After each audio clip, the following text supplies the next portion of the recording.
So hello yan, good morning at nandito tayo sa car protection, no? At nagpa-bike wash lang tayo.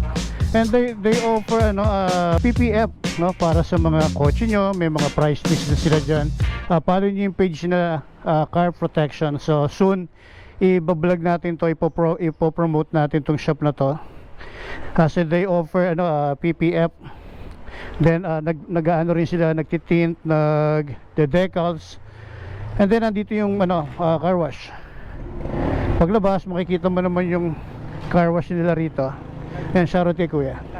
Hindi ko dala eh. Okay lang, ayaw mo na. Okay na. So yung shoutout kay ate. Yan, shoutout sa kanya. Dahil hindi niya ako kilala kanina, pero kilala niya na ako. So kausap din natin si ma'am kanina, yung owner.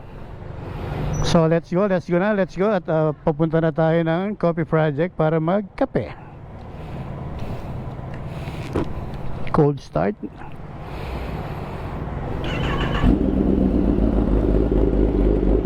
Parang ang layo na pupuntahan ko, no? Tatawid lang naman ako ng kalye ng coffee project.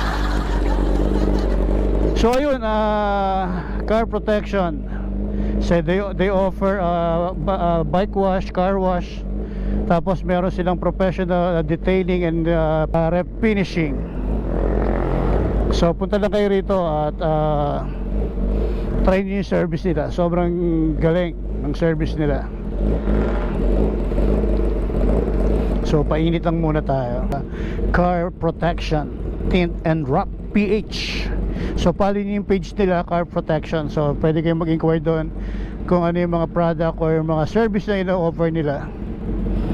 So si ma'am dating Evo Babe. Yeah, Evo Babe si ma'am, no, dati. Post ko yung picture namin mamaya ni ma'am sa page. Pati yung picture niya dati nung nagmo-model pa siya sa Evo Babe, no? So ang galing. Buti nakakwentuhan natin si ma'am. So yun na uli pag kailangan nyo somewhere here sa Bagta, sa Tansa, tapat lang ng All Day Supermarket, car protection tint and wrap. So pwede kayo mag-drop by dito. And then pwede nyo tanongin o pwede nyo visit yung kanilang page para makita nyo kung ano yung offer nila, no? So let's go. At ako'y kaping-kapi na. Boss, thank you. Bye-bye.